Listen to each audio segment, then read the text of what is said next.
Eu passei uns 40 minutos pensando em uma frase para a introdução desse vídeo, mas eu sinceramente não consegui nada que pudesse traduzir o tamanho do absurdo que eu tenho para mostrar aqui e agora.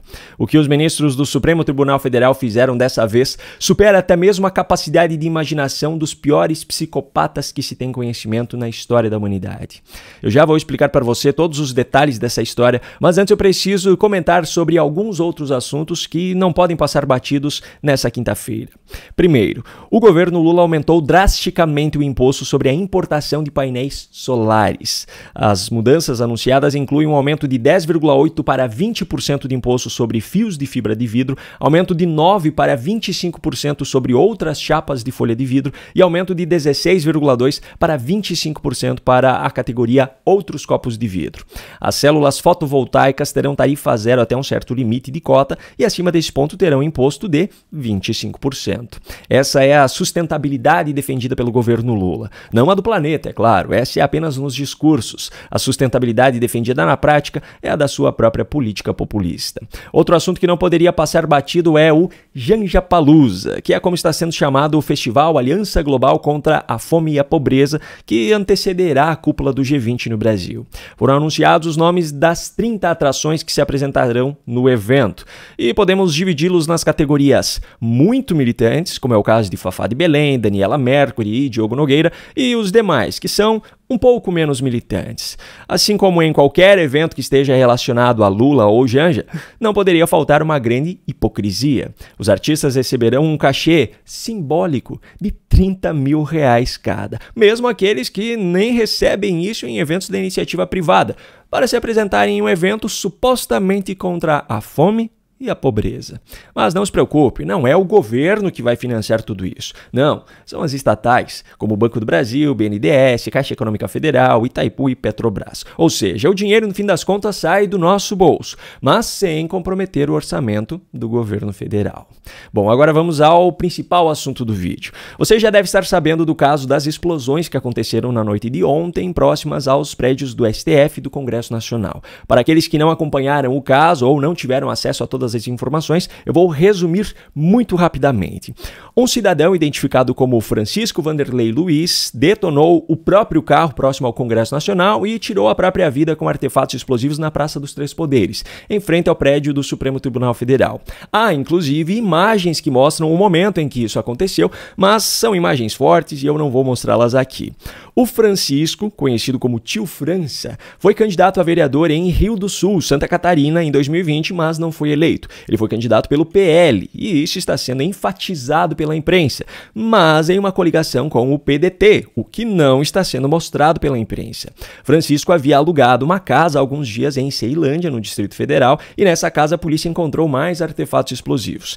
Ele tirou a própria vida nesse atentado, mas nenhuma outra pessoa ficou ferida, pelo menos de acordo com as informações existentes até o momento da gravação desse vídeo. No momento do ocorrido, Lula já não estava mais no Palácio do Planalto, no Congresso Nacional sessões estavam sendo realizadas e foram suspensas diante do fato, e no Supremo Tribunal Federal a sessão já havia sido encerrada. O fato dele ter sido candidato pelo PL está sendo usado, obviamente, para reforçar todas as narrativas já existentes contra a direita brasileira. Só que a imprensa e os demais militantes que estão explorando esse caso para isso estão ignorando o quê? Primeiro, ele foi candidato pelo PL na coligação com o candidato a prefeito pelo PDT, que é de esquerda. E segundo, Bolsonaro só se filiou ao PL em novembro de 2021. E foi só a partir disso que começou esse movimento de representantes da direita indo para o PL, e o partido passou então a ser considerado como o principal partido de direita no Brasil. Até 2020, o PL era ainda o partido que, mesmo com suas mudanças de nome no meio do caminho, ainda tinha origem do mesmo partido de mesmo nome que foi de José de Alencar, o vice de Lula em 2002. Ainda tem mais um ponto que precisa ser levado em conta.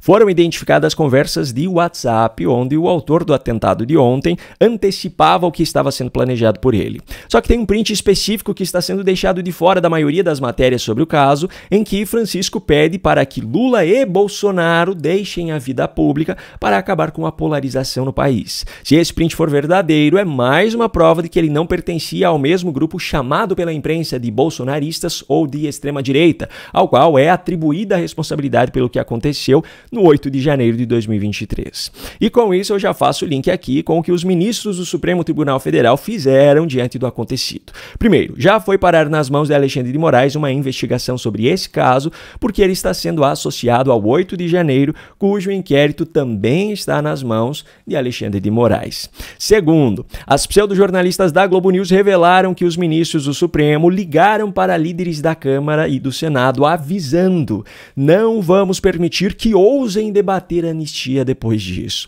Pelo amor de Deus, por mais imoral que seja essa afirmação, vamos tentar racionalizar a análise aqui.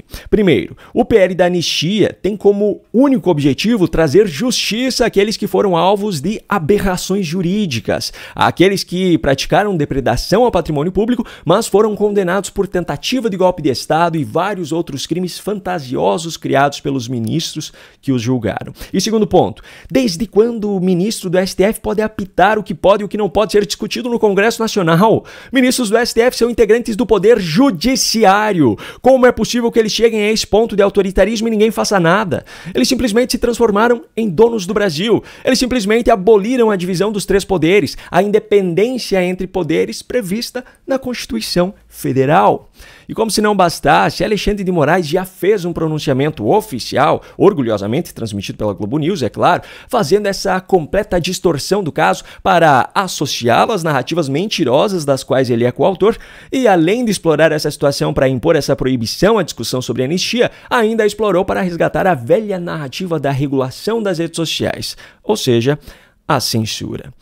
Ontem é uma demonstração de que só é possível e é necessária a pacificação do país, mas só é possível essa necessária pacificação do país com a responsabilização de todos os criminosos.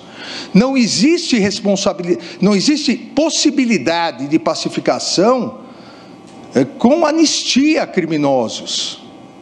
Nós sabemos, e vocês que atuam no Ministério Público sabem, que o criminoso anistiado é um criminoso impune, e a impunidade vai gerar mais agressividade, como gerou ontem, que as pessoas acham que podem vir até Brasília, tentar entrar no Supremo Tribunal Federal para explodir o Supremo Tribunal Federal, porque foram instigadas por muitas pessoas, lamentavelmente várias com altos cargos na República, foram instigadas a agredir, foram instigadas a atacar, foram instigadas a tal ponto que hoje se utilizam de bombas para isso.